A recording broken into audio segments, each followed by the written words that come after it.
Bonjour à toutes et à tous, j'espère que vous allez bien. Bienvenue dans ce live du mercredi 29 janvier. Salut Tomoyo, comment ça va de ton côté? J'espère que vous passez toutes et tous une très bonne semaine et que vous êtes prêtes et prêts à continuer la doctrine du germe de la foi selon l'ornementation fleurie de Mioé, traduit par Frédéric Girard, un texte donc de la branche Kegon du bouddhisme japonais.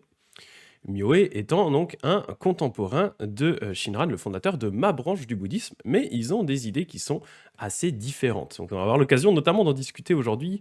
Quand on va étudier un peu Myoé, on va voir les différences avec Shinran sur certains points. C'est assez sympathique à regarder. Donc salut aussi à Amandine qui vient d'arriver. Salut et salut à toi. Tomeo qui dit ça va. Merci. Excellent, excellent.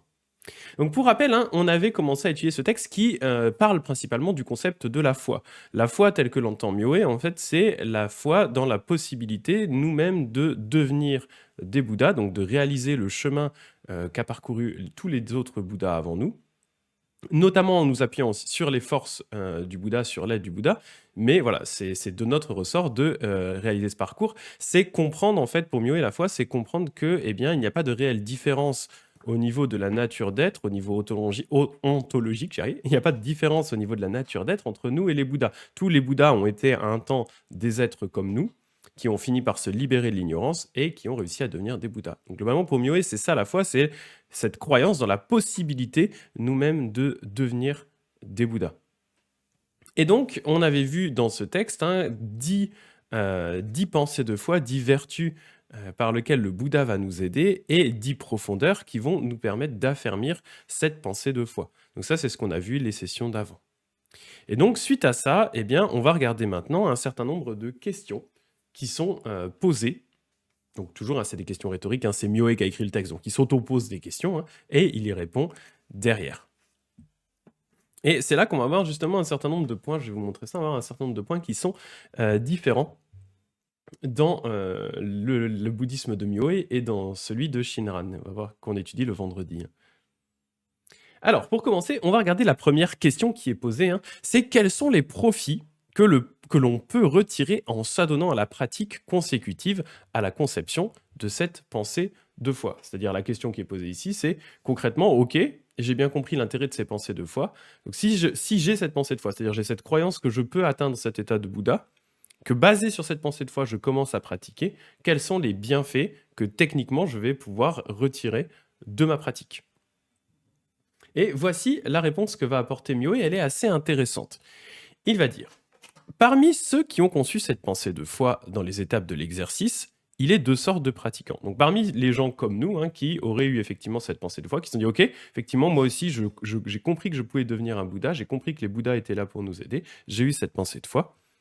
Il existe donc deux sortes de pratiquants, ceux aux facultés inférieures et ceux aux facultés supérieures et ceux aux facultés inférieures. Donc il va séparer deux types de pratiquants. Les individus aux facultés inférieures adhèrent bien à la grande loi du véhicule unique, mais leur esprit n'est pas affermi. En accomplissant des actes néfastes, ils sombrent dans les mauvaises destinées. Néanmoins, pour peu qu'ils reçoivent alors le contact lumineux des rayons émis par le Bouddha, ils vont naître dans le ciel et en retirent des profits dès le 10e stade, tels les divinités du ciel des Tushita. Les individus de progression supérieure conçoivent la pensée d'éveil grâce au savoir, et progressant directement, donc en tant que bodhisattva du véhicule unique, ils naissent dans la famille de Bouddha. Au cours de la naissance suivante, la compréhension et la pratique subséquente arrivent à perfection, et ils se confondront avec l'océan du fruit. Donc à nouveau, pas mal de mots un peu compliqués. Ce qu'il est question ici, Myoé, donc, qui fait la différence entre deux types de pratiquants qui ont eu cette pensée de foi. Deux types de pratiquants, du coup, qui se sont intéressés au bouddhisme du grand véhicule, qui y ont adhéré et qui se disent, OK, j'ai envie, moi aussi, de devenir un Bouddha, j'ai envie de rejoindre le grand véhicule. Il y a, pour lui, donc, deux types de pratiquants, les pratiquants qu'il va qualifier de capacité inférieure et les pratiquants de capacité supérieure. Les pratiquants de capacité inférieure, ce qu'il explique, c'est que, donc, ils ont eu cette pensée de foi, ils ont adhéré vraiment à la philosophie du grand véhicule, mais ils n'ont pas réussi réellement à le mettre en pratique. Ils sont retournés un peu dans leur vie normale, ils ont continué à accumuler les actes néfastes, à faire souffrir les autres, etc. Ils y ont adhéré de principe, on va dire, dans la théorie, mais pas dans la pratique. Ce que Myo explique, c'est que pour ces types de personnes-là, de par le fait qu'ils ont accompli des actes néfastes, à la fin de leur vie, ils vont renaître dans une destinée mauvaise, mais que d'une certaine façon, comme ils ont eu cette pensée de foi, comme ils ont eu vraiment cette adhérence au Mahayana, au grand véhicule, il y a quelque chose en eux qui a été planté. Et donc, quand ils seront dans ces mauvaises destinées, le Bouddha, la lumière du Bouddha va briller sur eux, ça va les attraper, et ils vont pouvoir renaître dans le ciel Tushita. Donc, c'est là où se trouve le futur Bouddha Maitreya. C'est une très très bonne destinée. Et à ce moment-là, en fait, naturellement, ils vont devenir des Bouddhas grâce aux conditions qui se trouvent dans ce ciel-là. Donc c'est comme si, en fait, pour les personnes mauvaises, un Myoé, il entrevoit la possibilité de devenir un Bouddha, en fait, en 3 vies. C'est notre vie actuelle, pensée de foi, mais on fait n'importe quoi. Vie suivante, mauvaise destinée, deuxième vie. Troisième vie, on renaît au ciel Tushita, on devient des Bouddhas. Donc il envisage pour les personnes vraiment de capacité inférieure cette possibilité de devenir des Bouddhas en 3 vies, sur la base de la pensée de foi. Ce qui est intéressant parce qu'on peut le comparer avec ce que dit Shinran, donc le fondateur du Jodo Shinshu, qui est un contemporain de Myoé, par rapport à cette possibilité de justement devenir des Bouddhas grâce à la pensée de foi. Pour rappel, hein, je mets toujours une opposition entre les deux. Je disais, Myoé, sa conception de la foi, c'est de dire, moi je suis capable de devenir un Bouddha. Les Bouddhas vont m'aider, mais je suis capable de devenir un Bouddha, j'ai cette possibilité. Pour Shinran, c'est un peu l'inverse. Shinran, il va dire, la foi, c'est de se rendre compte que je ne suis pas capable par moi-même de devenir un Bouddha parce que je suis trop naze. Et donc, ça les dag. Et donc, comme je suis trop naze pour devenir moi-même un Bouddha, je suis obligé, la seule chose que je peux faire, c'est m'appuyer entièrement sur les forces des Bouddhas qui, eux, vont pouvoir m'aider et me porter vers cet état de Bouddha. Il y a donc cette différence entre les deux. Hein. C'est vraiment d'un côté Myoé qui dit c'est se rendre compte qu'on est capable de le faire. Shinran, c'est se rendre compte qu'on n'est pas capable de le faire. Et donc, la conséquence est différente. Mais là où c'est intéressant, c'est que du coup, on parle dans les deux cas, enfin pour le cas de Shinran, on parle de base de personnes qu'on pourrait qualifier d'inférieures, hein, mais qui correspondent globalement à tous les êtres, hein, Shinran inclus. Et Myoé, il dit, ok, moi aussi, dans ma philosophie, il y a des personnes aux capacités inférieures. Et là où ça va être une différence entre les deux, c'est que pour Shinran va vous dire, ben, les personnes de capacités inférieures, dans cette vie, elles se rendent compte qu'elles ne sont pas capables de devenir des Bouddhas, elles s'en remettent au Bouddha Amida, et dès la vie suivante, elles deviennent des Bouddhas. Donc en fait, dans la philosophie de Shinran, pour les personnes inférieures, je fais le signe victoire, mais c'est pas dans la philosophie de Shinran, les personnes mauvaises atteignent l'état de Bouddha en, finalement, on pourrait compter 2 vies si on compte cette vie actuelle. La vie actuelle, et dès la vie suivante, on devient un Bouddha. Pour Myoé, dans sa philosophie, comme on vient de le dire, hein, il faut en réalité 3 vies. Il y a une espèce d'étape intermédiaire où on récolte le fruit de nos actions mauvaises dans une mauvaise destinée. On y subit un petit peu la souffrance et tout le fait d'être dans une mauvaise destinée. Et ensuite seulement, on peut renaître grâce à la lumière du Bouddha. Donc, Myoé ajoute une espèce d'étape, en tout cas, une espèce d'étape intermédiaire qui est vraiment où on reçoit les conséquences de ses fautes, alors que pour Shinran, à partir du moment où justement on a cette pensée de foi dans le Bouddha, c'est comme si notre dette karmique était complètement effacée. Donc même si on continue à faire des conneries dans notre vie parce qu'on est des personnes normales, au fond de nous, on a toujours le Bouddha dans notre cœur et donc on est saisi, il le dit, hein, c'est comme ça qu'il utilise le terme, on est saisi par le Bouddha et donc on ne peut pas renaître dans les mauvaises destinées. On atteint le groupe des prédestinés de cette vie et donc on ne peut pas renaître dans les mauvaises destinées. Dès la vie suivante, on atteint l'état de Bouddha, même si on ne se comporte pas forcément parfaitement dans cette vie-ci. Donc il y a vraiment une différence intéressante entre les deux. Oui, Dagdek dit effectivement, hein, elle donne pas forcément super envie l'étape intermédiaire de Myoé. C'est ça, c'est ça.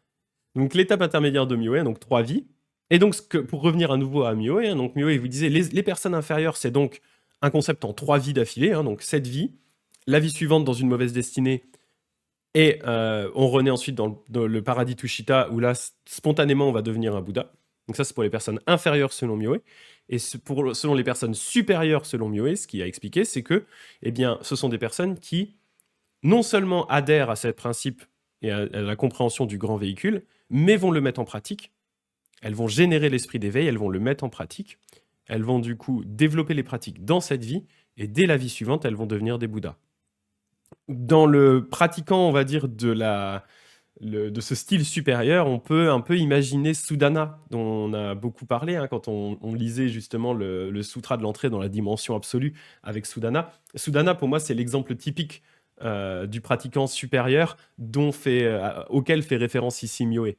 D'autant plus que c'est salut, salut, Madame Adadanan. Et merci, je crois que c'est pour ton. Tu m'as offert un sub, il me semble, donc merci beaucoup. J'ai cru voir passer ça tout à l'heure, mais en tout cas, bienvenue à toi.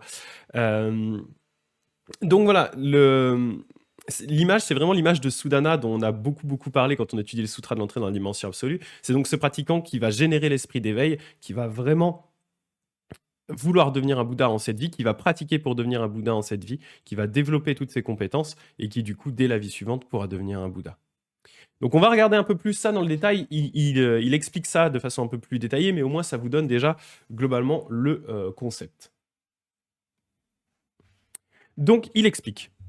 C'est dans cette optique qu'il est déclaré dans le grand traité, au chapitre 77, les individus dont les 10 pensées d'adhésion n'ont pas été affermies grâce à la force de la pratique naissent dans les mauvaises destinées en raison de la dispersion de leur esprit. Donc là, il parle des pratiquants aux capacités inférieures, hein, donc avec ce fameux système de 3 vies d'affilée.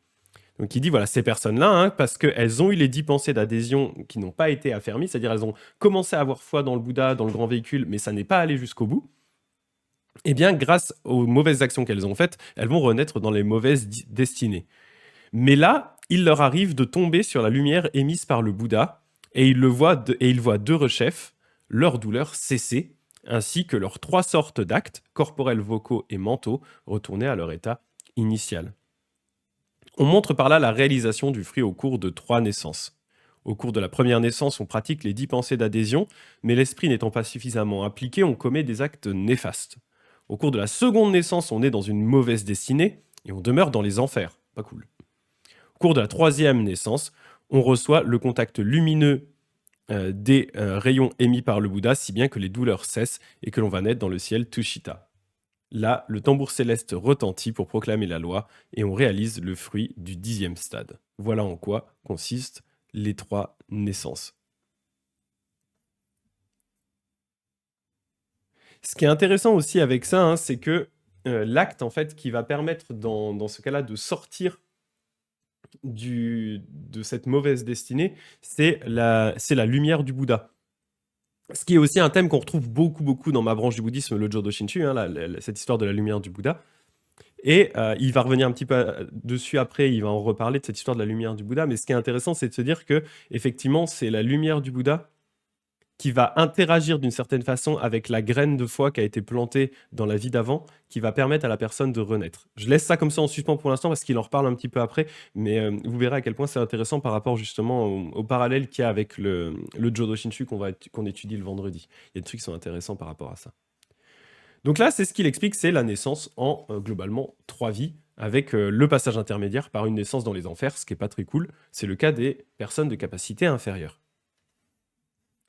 Ensuite, il va expliquer ici le cas des personnes de capacité supérieure. Donc si, ayant conçu la pensée de l'éveil grâce au savoir fondamental, donc des personnes qui vraiment décident de devenir un Bouddha, ils émettent vraiment la pensée de l'éveil, l'esprit d'éveil, génèrent l'esprit d'éveil comme Sudana, hein. Sudana c'est l'exemple parfait de ça, hein. On s'applique, donc si une fois qu'on a émis cet esprit d'éveil, on s'applique exclusivement et sans relâche à la quête de la voie bouddhiste, on pratiquera les recueillements médiateurs, on entrera sans pensée dispersée dans la sapience de Bouddha, on naîtra dans la famille du Tathagata, on deviendra un authentique fils de Bouddha. Tel est ce qu'on appelle la réalisation de la bouddhéité. Tel est le prince héritier mis au monde par la première femme d'un souverain universel qui, bien qu'il n'ait pas encore accédé au trône, n'en est pas moins une vraie graine de roi et n'est pas différent de par sa naissance. Ainsi donc, le bodhisattva qui a conçu la première pensée de l'éveil dans les 10 stations pratique pour la première fois, grâce au germe de la foi planté en lui, les recueillements médiateurs. De lui-même, il manifeste le juste savoir et naît dans la famille du Tathagata. Donc ça, c'est la différence avec la personne de capacité inférieure dont il parlait avant. La personne de capacité supérieure, en fait, elle va générer l'esprit d'éveil. Et de ce fait-là, elle a vraiment cette graine de Bouddha qui est là, qui est plantée et qui commence à se développer en lui. Et donc il est dit, hein, il est comme un prince, le prince d'un souverain royal, le fils d'un souverain royal qui, du coup, même s'il n'est pas encore roi, sait qu'il va finir par le devenir. Là, c'est pareil, cette graine de Bouddha cette graine de l'esprit d'éveil a été plantée, et donc elle ne pourra que germer en Bouddha. Et donc, il est vraiment déjà dans ce stade où même s'il n'est pas encore un Bouddha, il sait qu'il va devenir un Bouddha. Donc il naît vraiment dans la famille des Bouddhas. Et d'ailleurs, pour revenir à Shinran, hein, pour Shinran, justement, dans le Jodo Shinshu, c'est le fait justement d'avoir l'expérience où on se rend compte qu'on ne peut pas être sauvé par soi-même et qu'on s'en remet au Bouddha. C'est cette expérience de Shinjin qui fait qu'on rentre dans la famille des Bouddhas. Donc il y a aussi là-dessus une certaine différence qui est assez intéressante.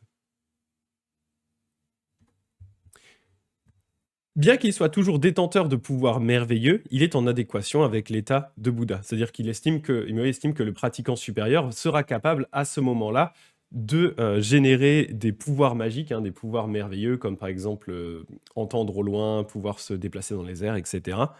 Et donc il est toujours en adéquation avec l'état de Bouddha. Cependant, donc le germe de savoir authentique qu'il porte en lui ne diffère pas du Bouddha.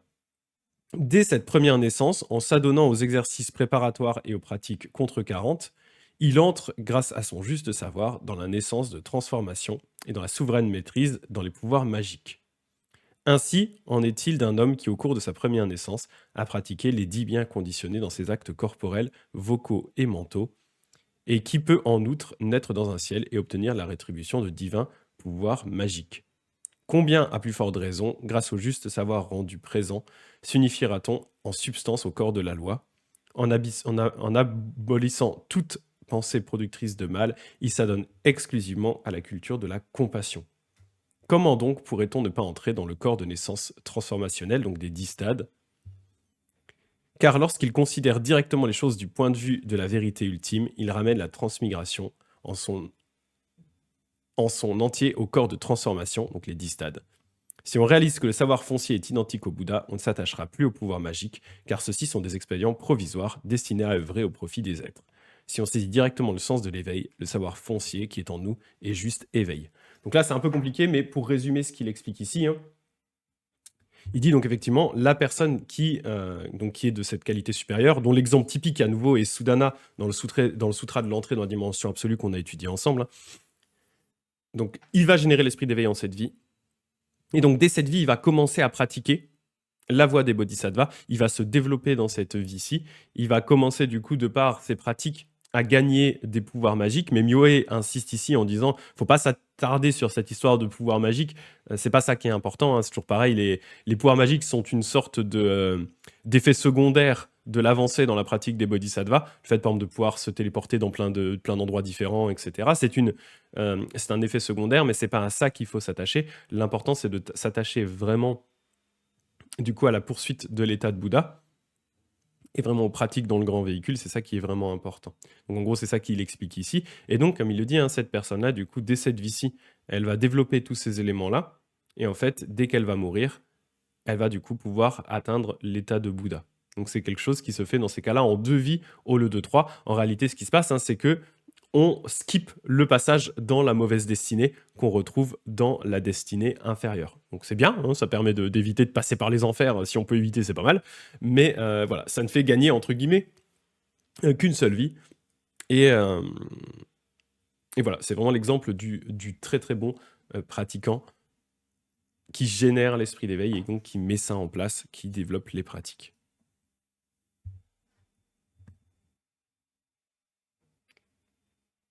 Et donc il continue en disant ici, hein, venant après la réalisation de celui-ci, les autres pratiques, telles que par exemple que les pouvoirs magiques, la subjugation de Mara, la naissance en ce monde ou la réalisation de la bouddhéité, ressortissent aux pratiques du Bouddha destinées à profiter aux êtres.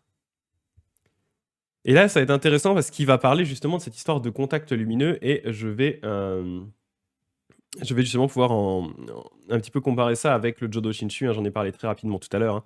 Il explique. Par ailleurs, le même traité explique les causes du contact lumineux en ces termes. Donc là, il revient, faut suivre, mais il revient sur les pratiquants de type inférieur. Il était sur les supérieurs, là, il revient sur les pratiquants de type inférieur, puisque ce sont les pratiquants de type inférieur qui reçoivent ce contact lumineux du Bouddha quand ils sont justement dans les mauvaises destinées, typiquement les enfers. Donc il repart sur les pratiquants inférieurs, il explique. Donc les causes du contact lumineux en ces termes. La raison pour laquelle les individus reçoivent le contact lumineux du Bouddha lors de la deuxième naissance est, selon ce qu'affirme le Sutra de l'Avatamsaka, que dans une existence antérieure, ils ont eu une pensée de foi. Il est en effet déclaré dans le même sutra Jadis, tu as approché des amis de bien. Ceci montre que déjà dans les temps jadis, on avait en soi le germe de la pensée de la foi. Bien que l'on ait accompli des actes néfastes ou que l'on soit né dans les enfers, étant donné que l'on disposait de ce germe de la foi, les rayons lumineux du Bouddha ont atteint le corps. Les douleurs cessant à ce moment-là, le germe reste intact et, étant en mesure de concevoir la pensée de l'éveil, on abandonne son ancien corps pour aller naître dans un ciel. Si dans une existence antérieure l'on n'avait pas eu le germe de la foi, même si les rayons avaient illuminé le corps, l'on n'aurait pu ni comprendre ni savoir que l'on allait devenir un Bouddha. Ça, c'est un point qui est intéressant et qu'on peut vraiment mettre un peu en parallèle avec justement cette idée aussi des rayons lumineux du Bouddha dans le Jodo Shinshu. Ce que dit Myoe ici, il dit, en gros, si un être était dans les enfers, qu'il soit illuminé par la lumière du Bouddha, d'une certaine façon, s'il n'y a pas en lui planté ce germe de la foi dans justement le Bouddha, dans cette possibilité de devenir un Bouddha, germe de la foi qu'il aura planté dans une vie antérieure, mais qui est toujours d'une certaine façon présent en lui, eh bien, c'est comme si les rayons du Bouddha passaient à travers et n'interagissaient pas avec lui. Il n'est pas capable d'être saisi par cette lumière du Bouddha qui va lui permettre de renaître dans du coup le ciel de Tushita, hein, pour Myoe. Donc c'est ce noyau de foi qui permet aux rayons du Bouddha de saisir le pratiquant. Et ça, c'est quelque chose qui est intéressant parce qu'on retrouve un peu la même idée dans le Jodo Shinshu. Ah, ça c'est vrai qu'il dit bonjour, feras-tu un live sur le Shingon un jour? Alors peut-être, c'est pas la branche que je connais le mieux, le Shingon, parce que c'est très complexe et moi j'ai été formé dans le Jodo Shinshu, donc j'ai ma branche spécifique. Mais pourquoi pas, l'occasion effectivement faire un petit live au moins d'introduction au Shingon, ça peut être intéressant, ouais. Complètement, complètement. Alors Myoe, sachant que Myoe est un moine, il a la double casquette, hein. En fait, il est un moine Shingon et Kegon, même si ce texte est un texte, donc Kegon, donc de l'ornementation fleurie. Myoe était aussi un moine Shingon en même temps, il faisait les deux. Il avait les deux, la double ordination. Voilà, c'est juste pour l'info. Donc c'est assez intéressant aussi. D'ailleurs, tiens, j'ai parlé du Shingon juste après, t'as raison, ça me fait penser au Shingon. On va parler du Shingon juste après par rapport à ça. Alors, je disais donc cette histoire de ne pouvoir être saisi par la lumière du Bouddha que si on a ce germe de la foi. On retrouve la même idée dans le Jodo Shinshu. Dans le Jodo Shinshu, on a cette idée que le Bouddha Amida, qui est du coup le Bouddha de la lumière infinie, hein, brille en permanence sur tous les êtres, mais que seules les personnes qui vraiment s'en remettent entièrement au Bouddha, donc qui ont cette pensée de foi, selon Shinran, qui est différente de celle de Myoe, hein, c'est le fait pour Shinran de s'en remettre entièrement au Bouddha, se rendre compte qu'on n'est pas capable de se sauver soi-même et donc de s'en remettre au Bouddha. Seules les personnes qui ont cette pensée de foi-là sont réellement saisies par la lumière. Sinon, la lumière les traverse, mais ils ne peuvent pas réellement interagir avec. Dans le cas de Shinran, hein, ça s'explique, c'est cette idée de dire que, d'une certaine façon, il faut que notre cœur soit ouvert au Bouddha pour qu'on puisse interagir avec lui. Et dans le cas de Myoe, c'est un peu la même idée au final. Ce qu'il dit, hein, c'est que s'il n'y avait pas ce germe de la foi, c'est-à-dire s'il n'y avait pas cette croyance dans le grand véhicule, même si les rayons du Bouddha nous touchent, d'une certaine façon, vu qu'on n'a pas de réelle affinité à l'heure actuelle pour les enseignements du Bouddha, pour le grand véhicule, etc., comme on n'a pas de réelle affinité avec ça, on va se prendre des rayons du Bouddha, mais on va pas comprendre ce qui nous arrive en fait. Déjà, on va peut-être pas les remarquer, et même si on les remarque, on va se dire waouh, quelque chose me brille dessus. Mais vu qu'on n'a pas d'affinité, on va pas pouvoir reconnaître que c'est le Bouddha qui œuvre pour nous sortir de là, d'une certaine façon. Et donc, comme on va pas réussir à le reconnaître, on va pas réussir réellement à interagir avec ce qui se passe en fait. C'est comme si les rayons du Bouddha n'avaient pas de substance sur lesquelles s'accrocher pour retirer les gens vers le haut en fait. Et on retrouve du coup un peu la même idée chez Shinran, ce que je trouve assez intéressant au final en fait. C'est que c'est le germe de la foi qui permet aux rayons du Bouddha d'attraper, d'avoir une prise, on va dire, plutôt que d'attraper, plutôt d'avoir une prise sur le pratiquant. Voilà. Et à nouveau, hein, j'insiste sur le fait que pour Shinran et Myoe, la foi ne veut pas dire la même chose. Hein. À nouveau, Shinran, c'est la foi dans le fait qu'on n'est pas capable de se libérer nous-mêmes, donc on s'en remet au Bouddha entièrement pour qu'il fasse le travail pour nous, pour qu'il nous sauve. Pour Myoe, c'est la croyance dans la possibilité qu'on a nous-mêmes de devenir des Bouddhas. Avec l'aide des Bouddhas, bien sûr, mais que c'est quand même cette possibilité qu'on a nous-mêmes de devenir des Bouddhas, chose qui pour Shinran est impossible pour une personne normale. On a besoin 100% de l'aide des Bouddhas. Voilà, donc on a cette idée-là, mais je trouvais intéressant de voir le parallèle de cette lumière qui saisit, qu'on retrouve chez ces deux contemporains qui ont vraiment deux visions du bouddhisme très différentes, mais qui finalement, sur certains points, se recoupent d'une façon assez surprenante. Voilà. Et donc on peut parler Shingon, parce qu'il y a Sassoli qui m'a amené ce sujet-là, en plus je voulais en parler, j'avais oublié.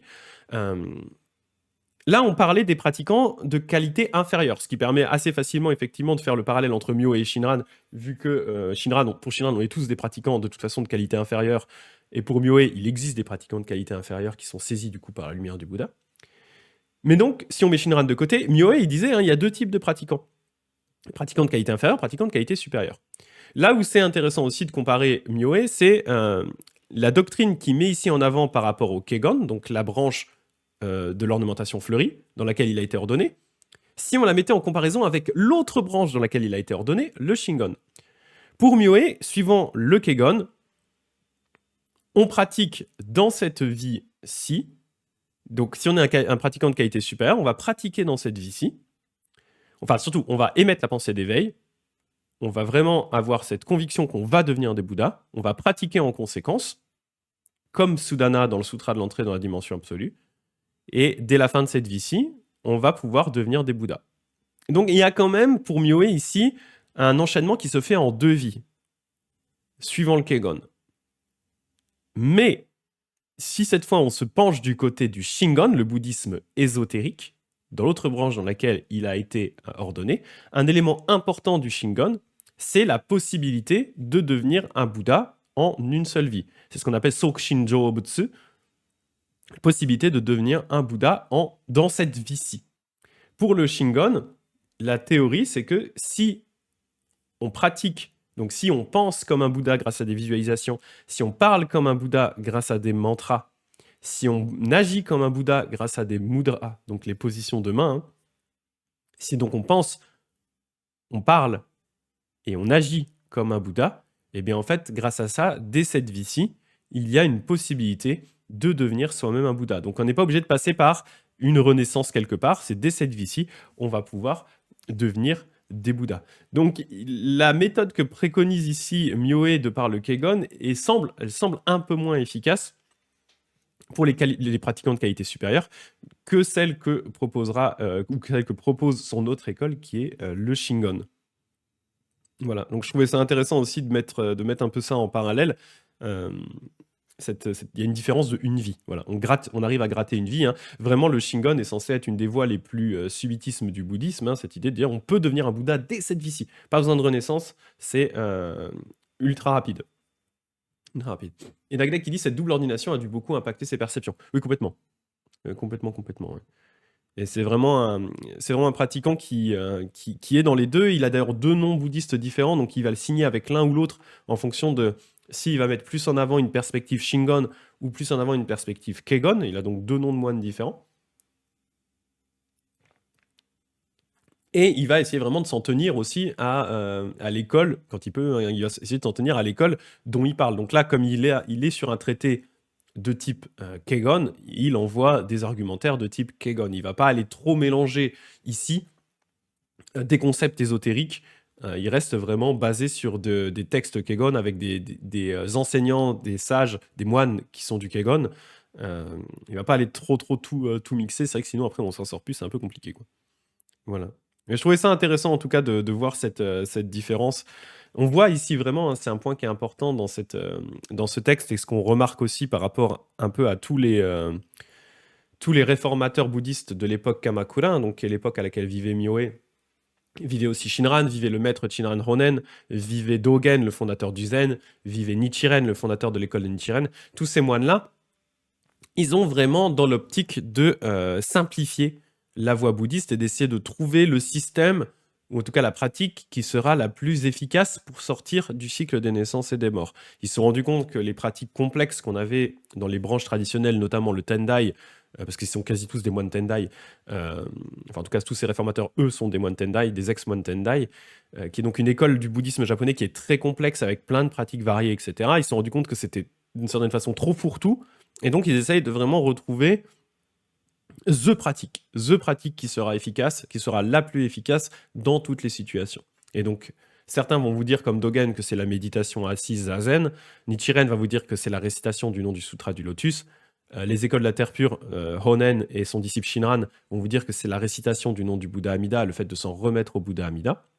Et donc, il y a Myoe au milieu. Myoe, il est au milieu. Myoe, c'est pas un réformateur. Myoe, il n'est pas en train de dire, moi, je vais réinventer le bouddhisme, je vais tout simplifier, etc. Mioe, il est vraiment bien ancré dans ces écoles traditionnelles que sont le Kegon et Shingon, mais cependant, il ne peut pas se mettre des œillères et, d'une certaine façon, échapper au questionnement global, à cette espèce d'ambiance globale de son époque, qui est de dire, OK, comment est-ce que on arrive à simplifier tout ça? Est-ce qu'il y a moyen de prendre des raccourcis dans la voie bouddhiste? C'est vraiment ces questions-là que se pose tout le monde autour de, enfin, dans de certaines façons, c'est vraiment les questions qui animent vraiment le débat bouddhiste à l'époque Kamakura. Et donc, il peut pas y échapper, Mioe. Mioe, c'est vraiment un moine, un des moines les plus réputés de son époque. Et donc, il va chercher aussi des techniques par rapport à ça. Ici, il propose une solution en disant, écoutez, je peux pas rivaliser avec les écoles de la Terre pure qui vous disent, OK, remettez-vous-en au Bouddha, et puis dès la vie suivante, vous deviendrez des Bouddhas. Mais je peux vous proposer une alternative qui est ma solution en 3 vies si vous n'êtes pas ouf, ou en 2 vies si vous êtes des très bons pratiquants. Voilà. Mais même si vous n'êtes pas ouf, si vous arrivez au moins à avoir ce germe de la foi dans le grand véhicule, dans cette vie-ci, vous l'avez. Dans la vie suivante, malheureusement, vous renaîtrez dans une situation pas ouf, mais dès la vie d'après, vous pourrez devenir des Bouddhas. Donc il dit, voilà, moi j'ai un système en 3 vies, ça peut... Ouais, est-ce que ça vous va? Un petit système en 3 vies. Ah, bah, c'est pas si mal, 3 vies. C'est pas genre la carrière du Bodhisattva en 12 millions de vies, là. On est que sur 3 vies, c'est efficace, non? Voilà, il va proposer ça. Mioe va aussi proposer, mais plus de son côté Shingon, il va proposer ce qu'il va appeler le mantra de la lumière, qui est un rituel ésotérique assez bizarre. Donc là, je parle du Shingon à nouveau, si, si Sasori est encore là. Un rituel Shingon un peu bizarre qui consiste à charger du sable via un mantra et à ensuite asperger ce sable, disperser ce sable sur le cadavre d'une personne morte pour l'aider à renaître dans la terre pure du Bouddha Amida. Voilà. Donc il va notamment développer, enfin en tout cas reprendre et populariser ce rituel-là, le mantra de la lumière. Donc là vraiment pour son côté Shingon, hein, s'il est plus dans le côté Kegon, là il est dans le côté Shingon, le rituel vraiment ésotérique. Hein, donc voilà, on va réciter des mantras, on va infuser du sable d'une sorte de pouvoir magique qu'on va ensuite asperger sur les gens morts pour les aider à renaître dans la terre pure. C'est notamment ça qu'il va aussi développer. Parce que pareil, il ne peut pas ignorer la popularité grandissante de ce qu'on va appeler l'amidisme, hein, donc le bouddhisme de la terre pure, à son époque. Il voit Ronen, notamment. Pour l'anecdote, hein, je parle beaucoup de Mioe et de son histoire, mais Mioe, il est surtout connu de nos jours comme étant un des perdants de l'histoire, dans le sens où il s'est fortement opposé à Ronen, notamment au texte principal de Ronen qui s'appelle le Senjakushu. Donc Ronen, hein, c'est vraiment le fondateur des écoles de la Terre pure, hein, les écoles qui s'en remettent au Bouddha Amida, qui récitent le Nembutsu. Il a écrit un texte qui s'appelle le Senjakushu. Et il avait dit, Ronen, s'il vous plaît, mon Senjakushu, je l'ai écrit pour l'équivalent du Premier ministre de l'époque, je le fais circuler à quelques-uns de mes disciples, mais please, vous le laissez cacher, parce que je sais que le truc est un peu tendancieux, et ça pourrait vite partir en cacahuète si des gens tombent dessus. Bien entendu, comme tout secret, il a été divulgué, et donc assez rapidement, Mioe s'est retrouvé avec une copie du Senjakushu.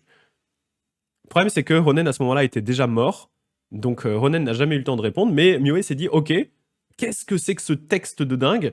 Ça va pas du tout. Et donc, il a écrit lui-même un texte qui s'appelle en gros La roue qui écrase les hérésies, et il a, en 2 volumes, il en a écrit 2, pour détruire, d'une certaine façon, le Senjakushu de Ronen, en disant, voilà, il y a plein d'arguments dans le Senjakushu qui ne me paraissent pas justes, qui sont pour moi contraires à la voie bouddhiste, je vais vous expliquer pourquoi, il était très pas content. Alors qu'il avait beaucoup de respect pour Ronen, hein. D'ailleurs, quand il a eu au début, quand il a entendu parler du Senjakushu, il n'osait pas croire Mioe et n'osait pas croire que c'était Ronen qui l'avait écrit. Il était genre, non mais attendez, il a pas écrit ça. Ronen, c'est genre c'est un des meilleurs érudits de son époque. Il est ultra réputé, il peut pas écrire des trucs comme ça. Vous mentez, vous mentez. Cette anecdote est fausse. Et après, il s'est retrouvé avec le texte entre les mains, il a fait, oh punaise. Oula. Ou ça va pas du tout. Et donc, il a écrit voilà sa critique très forte du Senjakushu de Ronen. Sauf que l'histoire, ce qu'elle a fait, c'est que Mioe est tombé doucement dans les limbes de l'histoire, alors que Ronen, les écoles de la Terre pure, via ses disciples, eh bien, se sont développées, elles ont explosé en popularité, et elles sont devenues vraiment les nouvelles écoles importantes, et elles sont actuellement d'ailleurs encore toujours les écoles avec le plus d'adhérents au Japon. Donc il s'est retrouvé un peu du mauvais côté, le pauvre Mioe, il s'est retrouvé du mauvais côté du fight. Par rapport à ça, il a mal choisi son adversaire. Et voilà, l'histoire du coup a retenu de Myoe, qui à son époque était considéré encore quelques siècles après, était encore considéré comme vraiment un des moines les plus érudits de son époque.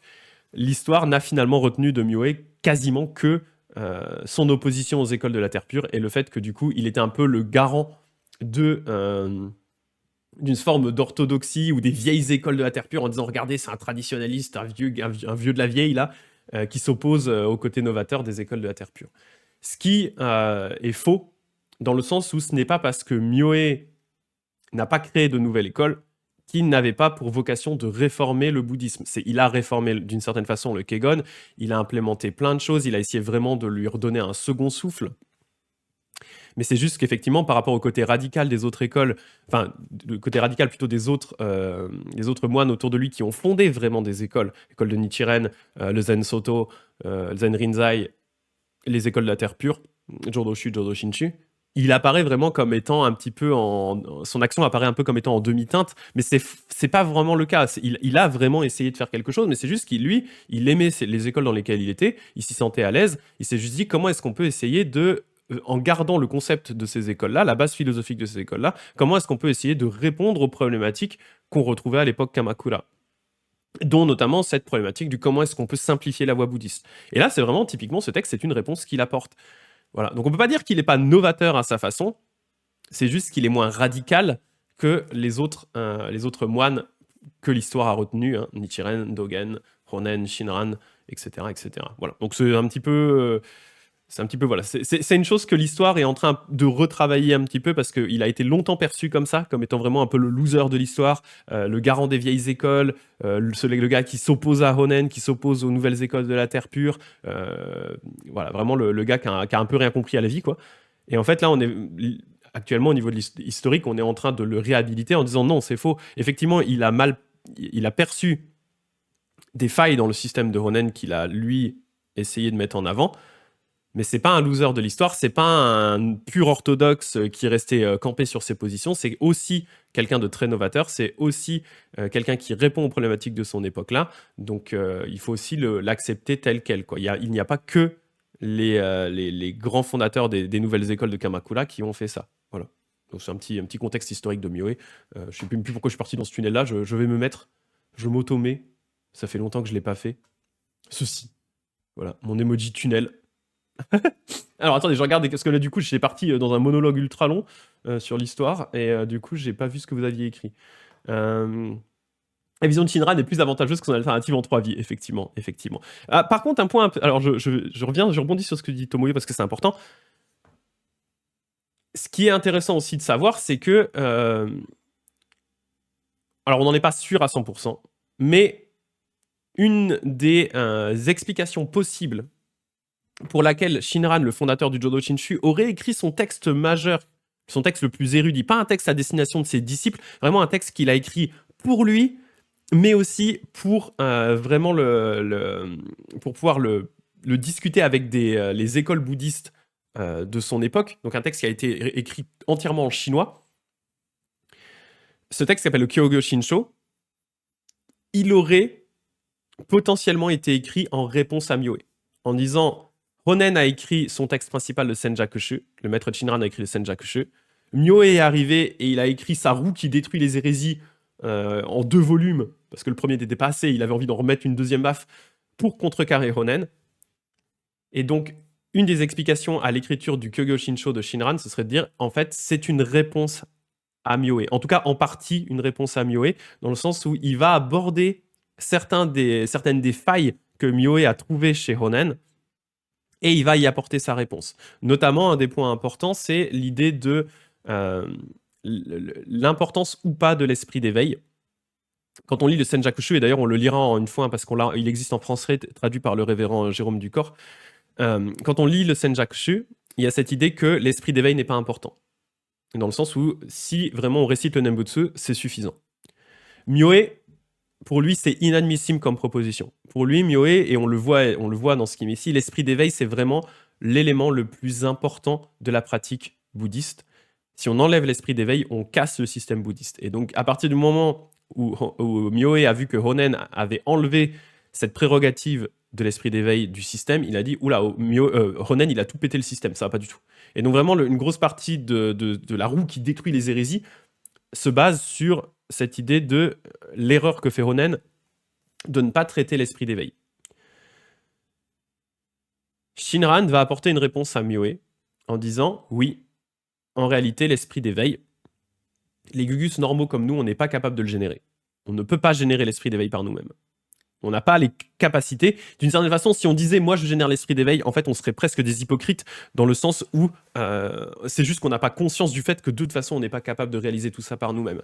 Donc, la solution qu'apporte Shinran à ça, c'est de dire qu'en fait, l'esprit Shinjin, le fait quand on s'en remet entièrement au Bouddha Amida, ce Shinjin, en fait, est équivalent à l'esprit d'éveil. C'est une sorte d'esprit d'éveil qui nous est donné par le Bouddha Amida. Il ne vient pas de nous. Il est donné par le Bouddha Amida, sous la forme de cet esprit où on s'en remet à lui.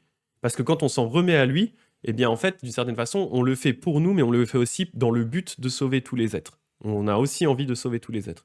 Donc, dans cet esprit de la foi, pour Shinran, le fait de s'en remettre entièrement au Bouddha Amida, c'est ça, l'esprit d'éveil qui n'est pas le nôtre, mais qui nous est donné par le Bouddha. Donc c'est comme ça qu'il va répondre, par exemple, à Mioe.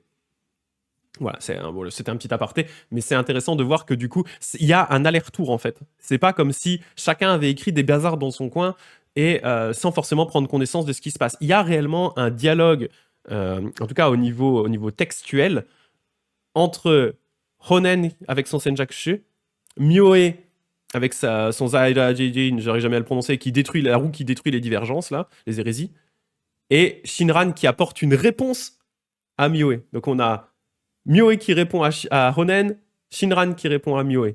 Donc il y a vraiment il y a une discussion entre tout ça, et derrière on peut se dire, est-ce que, via ces discussions, via ces lectures, est-ce que les systèmes de l'un et de l'autre ont pu informer d'une certaine façon ou aider à développer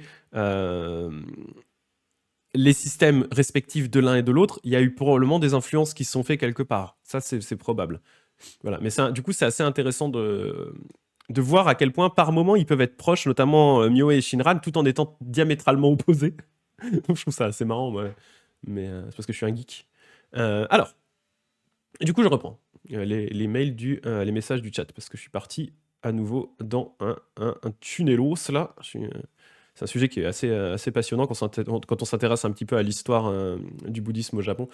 Alors, Dagdag qui dit, si tu nais dans un contexte socio-culturel pourri, tu sais que c'est foutu d'avance, au moins avec la voix de la terre pure, tu as de la chance. Effectivement, et c'est tout à fait ça. C'est que c'est indépendamment de ton background, de ta capacité à être intrinsèque, entre guillemets, à être bon, qui vient de ton éducation, qui vient de pas mal de choses.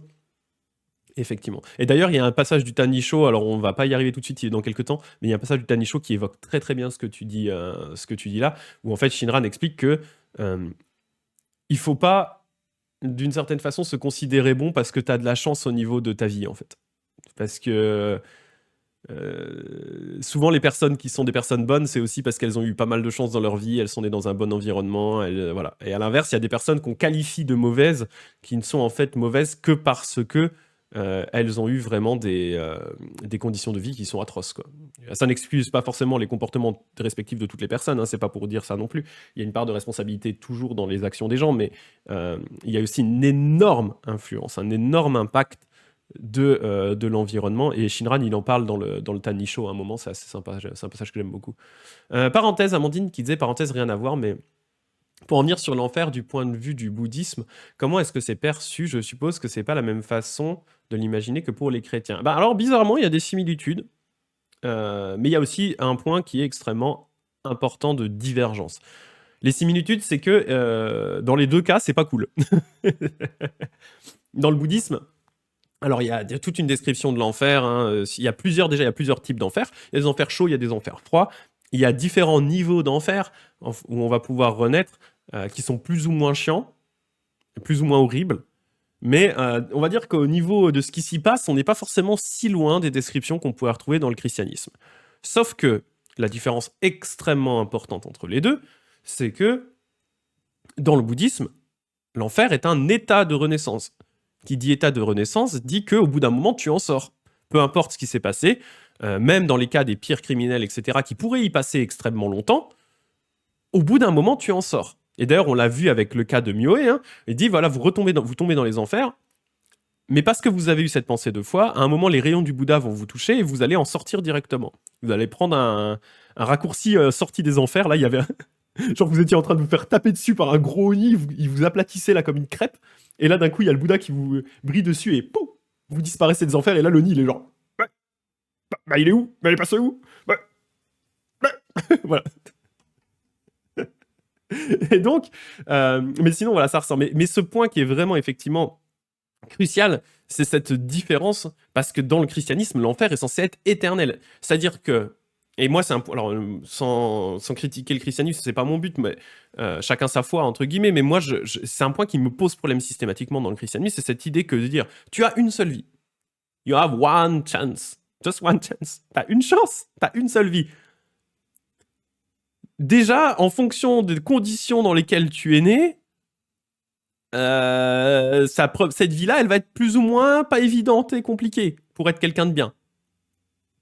Et en fait, au final, peu importe, t'es jugé, et pour cette vie-ci, tu vas au paradis pour l'éternité ou en enfer pour l'éternité. C'est-à-dire tu vas être dans le bien, le kiff tout pour l'éternité, ou la souffrance pour l'éternité. Et moi, ça me pose un énorme problème éthique de penser comme ça. Je ne peux pas penser comme ça. C'est impossible pour moi.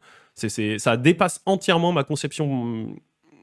Je ne peux pas concevoir les choses comme ça. C'est impossible. Dans le bouddhisme, on va avoir du coup cette idée de dire, bah oui, ok, en fait, tout ça est un cycle de plein de vies. Et c'est juste que, bah, en fonction de ce que tu as fait dans ta vie, effectivement, tu vas pouvoir renaître en enfer, mais bah, au bout d'un moment, tu vas en sortir, notamment aussi de par le fait qu'en enfer, eh bien, il y a des bodhisattvas, typiquement Jizo, dont on parlait à une époque, hein, Jizo qui se balade dans les enfers et qui va essayer de sortir les gens de là. Le but des bouddhistes, à nouveau, hein, et quand on atterrit dans les enfers dans le bouddhisme, ce n'est pas parce que Dieu nous a jugés, il n'y a pas de Dieu dans le bouddhisme. Enfin, en tout cas, pas de Dieu créateur, pas de Dieu dans ce sens-là. Si on arrive dans les enfers, c'est parce que c'est juste une conséquence de nos propres actions. Donc y a pas, déjà, les Bouddhas ne sont pas là pour nous juger, les Bouddhas ne se réjouissent pas qu'il y ait des gens dans les enfers, le but des Bouddhas c'est de sortir tout le monde de là. Et c'est pour ça que les bodhisattvas, donc les êtres qui œuvrent pour le bien de tous les êtres, leur but c'est de vraiment, ils se baladent dans les enfers et ils sont en train, dès qu'ils peuvent, d'essayer de sauver les gens, d'atténuer leur souffrance, de les faire sortir de là en fait. Donc il y a aussi cette notion-là, il n'y a pas de notion de jugement vis-à-vis des Bouddhas et des Bodhisattvas. Le but des Bouddhas et des Bodhisattvas, c'est de faire cesser la souffrance, donc de facto, de faire en sorte que personne ne traîne dans les enfers. Voilà. Après, que vous croyez ou pas aux enfers dans le bouddhisme, ça c'est une vision de chacun. Il y a des gens qui interprètent ça de plein de façons différentes. On peut l'interpréter d'une façon, on va dire, vraiment matérialiste, entre guillemets, en disant il y a un endroit physique qui est les enfers, ça, c'est une façon de le voir. Il y a une façon de le penser qui va être de dire c'est un état psychologique, dans l'état vraiment dans lequel on est dans la souffrance la plus pure au niveau psychologique ou physique. Voilà, il y a plein de façons d'imaginer les choses. Ça, là-dessus, je vous laisse vous faire votre propre idée, chacun, chacune. Mais voilà, en tout cas, la nuance est extrêmement importante hein, de par le fait que ce n'est pas un état qui dure pour l'éternité, sinon ce serait un enfer. Littéralement. Voilà. Voilà, c'est ce que disait Dag Deg. Hein. Déjà, pour commencer, hein, aussi cruel que peut-être l'enfer bouddhiste, il est forcément temporaire. C'est ça. Et ça fait une différence c'est une différence qui est fondamentale, en fait, qui est complètement fondamentale. C'est ça. Amandine qui dit merci chaque hiver, je suis en enfer. Alors t'es dans l'hiver froid. Tu es dans l'hiver froid. Il y a un enfer froid, effectivement, ouais, qui est assez pas cool non plus. Il est vraiment pas très très cool. Mais ouais, il y a des. Il faudrait que j'essaie de vous le trouver. Je sais plus si non, il doit être en bas, peut-être. J'aurais pu vous le montrer. J'ai un livre notamment qui décrit les enfers. Et c'est vraiment pas très. Ouais, c'est pas très réjouissant, quoi. C'est vraiment pas très réjouissant. Après, bon. Moi, je suis pas forcément arrêté hein, par rapport à ce système, cette conception. Y a-t-il un enfer? Y a-t-il pas vraiment un enfer? Au final, je m'en préoccupe pas vraiment. C'est pas forcément quelque chose qui m'intéresse d'y croire ou pas, en fait. Je m'en fous un peu. Dans le sens où, en fait, je ne peux pas le savoir. Je ne sais pas s'il y a un enfer ou pas. Je peux pas vraiment le savoir. L'important pour moi, en fait, c'est de me dire qu'à terme, tous les êtres finiront par être libérés de la souffrance. Donc idéalement, j'espère qu'il n'y a pas d'enfer et qu'ils n'ont pas à passer par là. Mais de l'autre, s'il y en a un, je sais que de toute façon, c'est quelque chose d'impermanent et que les gens finiront à terme tous par pouvoir se libérer de la souffrance et par devenir des Bouddhas. Mais c'est la seule chose qui m'importe, en fait. Après, derrière, qu'il y en ait un ou qu'il n'y en ait pas, l'enfer, comme dans toutes les religions, hein, a surtout un intérêt pédagogique,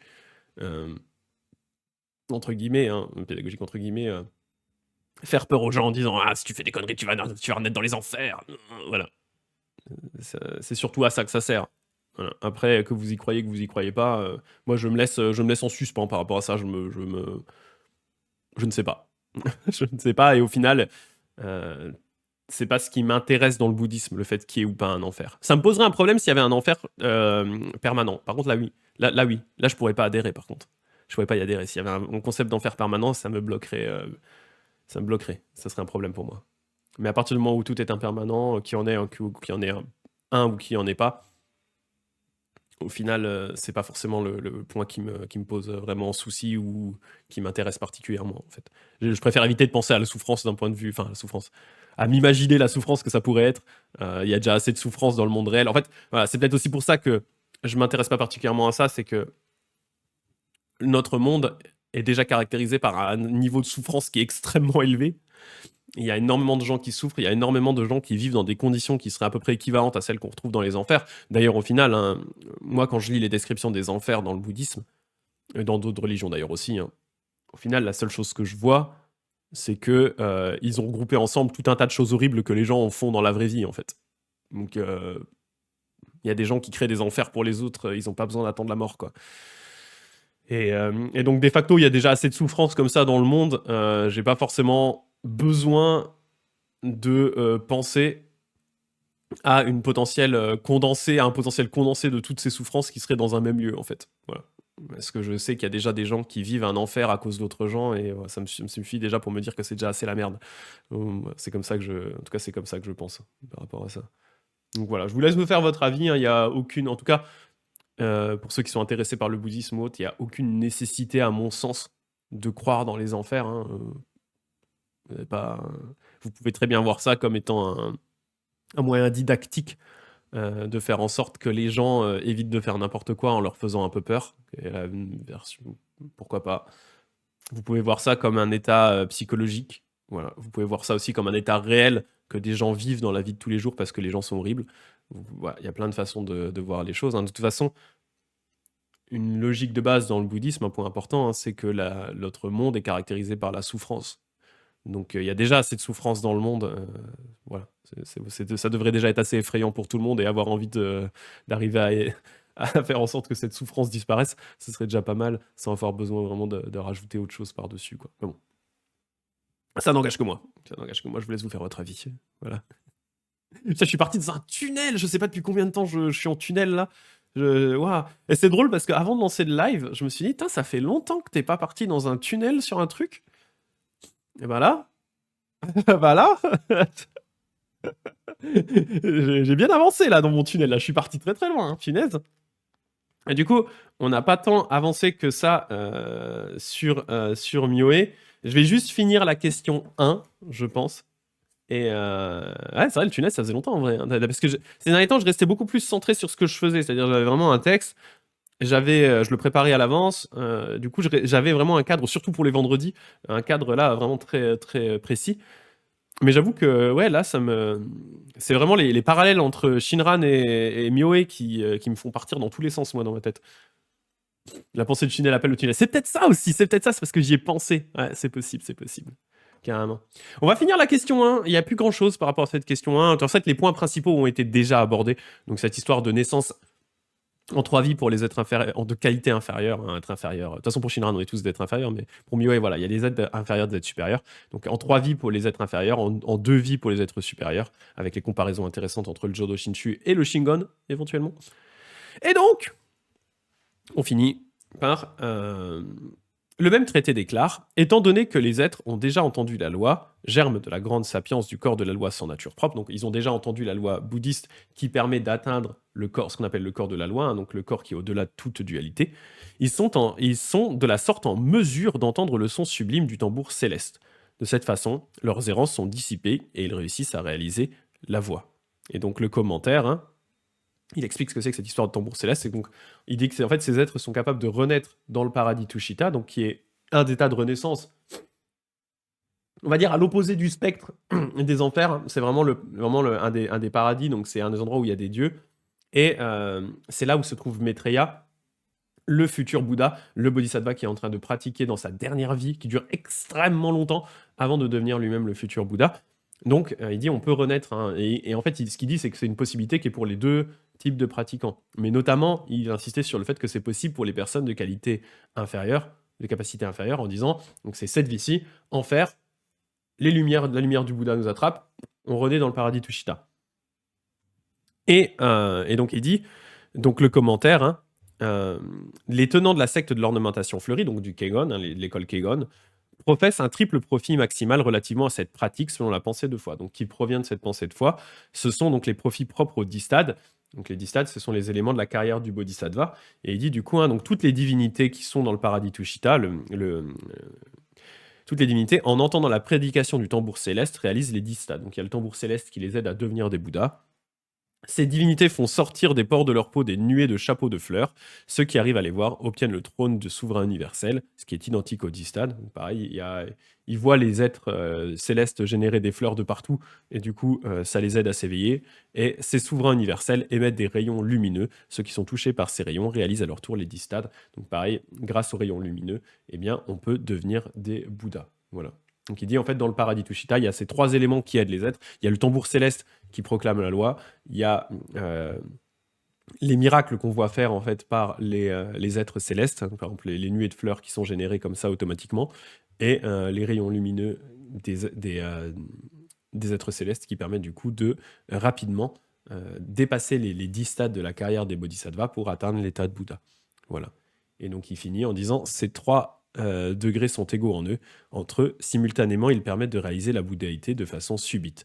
Tel est ce qu'on appelle le triple grand profit, subi et parfait. Donc là, ce qu'il appelle subi ici, hein, c'est le fait que ce soit extrêmement rapide, quasi automatique, mais ça ne se passe que dans le paradis Tushita. C'est en voyant les conditions qui sont générées par les êtres célestes dans le paradis Tushita que du coup, en combiner les 3, eh bien, on peut rapidement devenir un Bouddha dans ce paradis. Voilà. Et Mioé, hein, pour micro-tunneler là-dessus, mais autant du côté de Honen et Shinran, donc le bouddhisme de la terre pure, bien entendu, ce qu'on vise, c'est la naissance dans la terre pure. Mioé, lui, il a vraiment un attrait pour la deuxième type de renaissance qui est la plus populaire, qui est la naissance dans le paradis Tushita, justement. Il y a, à son époque, hein, il y a un peu les deux, il y a un peu 2 clans par rapport à ça. Il y a ceux qui prônent la naissance dans la terre pure du Bouddha Amida, et ceux qui prônent la naissance dans le paradis Tushita.